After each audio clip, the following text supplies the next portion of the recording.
You know that feeling when something small goes wrong? A delayed paycheck, a surprise expense, an unexpected text, and your body reacts before your mind does. It's subtle, a tightening in your chest, a quick mental scan of worst-case scenarios, a quiet urge to prepare, to brace, to calculate. Other people seem mildly annoyed by uncertainty. For you, it can feel physical, immediate, almost familiar. Most people never notice this about you. They just see someone who is careful, or serious, or maybe a little too focused on security. Sometimes they call it anxiety. Sometimes they call it being controlling. Sometimes they admire your responsibility until it makes them uncomfortable. But what they rarely see is that this isn't about being uptight. It's not about greed. It's not about obsession. It's a nervous system that learned very early that the ground could shift without warning. And there's more going on here than people realize. Growing up in a financially unstable home does something profound to a developing mind, not just practically, psychologically, neurologically. When money is unpredictable, safety feels unpredictable, and for a child, those two things are inseparable.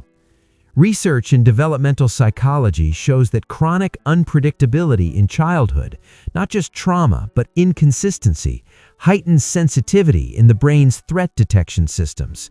The amygdala becomes more vigilant, the stress response activates more quickly, cortisol patterns adapt to anticipate disruption. In simple terms, your brain got very good at scanning for instability because it had to. Maybe there were hushed arguments about bills behind closed doors. Maybe there were sudden moves. Maybe groceries were rationed at the end of the month. Maybe you overheard phrases like, "we'll figure it out," spoken with a tension that didn't match the words. Children don't process that logically. They process it physiologically. They learn that security is conditional. And when security is conditional, you become observant, attuned, resourceful. You might have learned to read the emotional weather of the house before asking for anything. You might have downplayed your needs because you sensed there wasn't room for them. You might have grown up faster than you realized. That's not personality. That's adaptation. Behavioral economists talk about scarcity mindset, but that phrase often gets oversimplified. It's not just about hoarding or overspending. It's about how scarcity narrows attention. Studies show that when resources feel limited, the brain allocates more cognitive energy to monitoring potential loss. So even years later, even when you're objectively stable, part of you still scans. You double-check, you calculate, you imagine contingency plans. Not because you're broken, because your nervous system was trained to equate preparedness with survival. And here's something important. This wiring isn't inherently good or bad. Some people grow up with abundance and learn trust. Others grow up with unpredictability and learn vigilance. Neither is morally superior. They're simply different calibrations of safety. Your calibration makes you detail-oriented, responsible, often more resilient than you give yourself credit for. But there's a quiet trade-off. When you grow up around financial instability, it's common to link self-worth with usefulness. If money caused stress, becoming low maintenance may have felt like protection. If adults were overwhelmed, being competent may have felt like love. Over time, achievement can start to feel less like ambition and more like insurance. There's a paradox here. The same sensitivity that made you perceptive can make rest feel unsafe.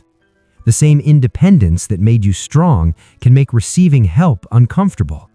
The same caution that protects you can limit how freely you experience joy. Because if loss was once sudden, your body never fully relaxes into having. Even abundance can feel temporary. And yet, there is something deeply intelligent about how you adapt it. Children in unstable environments develop advanced emotional awareness. They learn to anticipate. They learn to stretch resources. They learn flexibility. Neuroscience calls this adaptive calibration, the brain adjusting to match the environment it expects.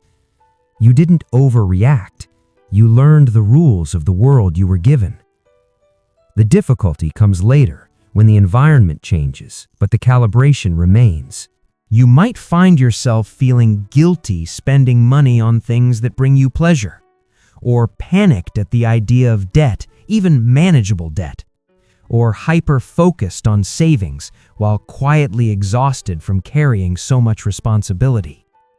You might oscillate between extreme caution and impulsive relief spending, a nervous system swinging between restraint and release. None of this is irrational. It's patterned, and patterns make sense when you trace them back. There's also something else that rarely gets talked about. When financial instability shapes childhood, it can subtly shape identity. You may become the responsible one, the planner, the stable friend, the one others rely on. It feels good to be competent. It feels grounding to be the one who has a plan. But sometimes that role becomes heavy. Sometimes it makes vulnerability feel like regression. If unpredictability once meant danger, then letting go of control can feel like stepping toward the edge.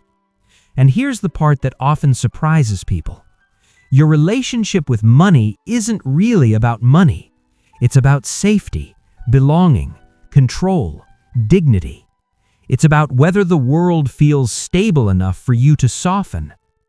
None of this means you're destined to live in tension. Nervous systems are plastic. They update through repeated experiences of consistency, through relationships where needs are met without cost, through moments where spending doesn't lead to collapse, through steady, boring stability. Safety, when it's repeated enough, rewrites expectation. But even before anything changes externally, there's something powerful about understanding the origin. When you realize that your vigilance was once protection, shame loses its grip. You weren't dramatic. You were adapting. You weren't obsessed.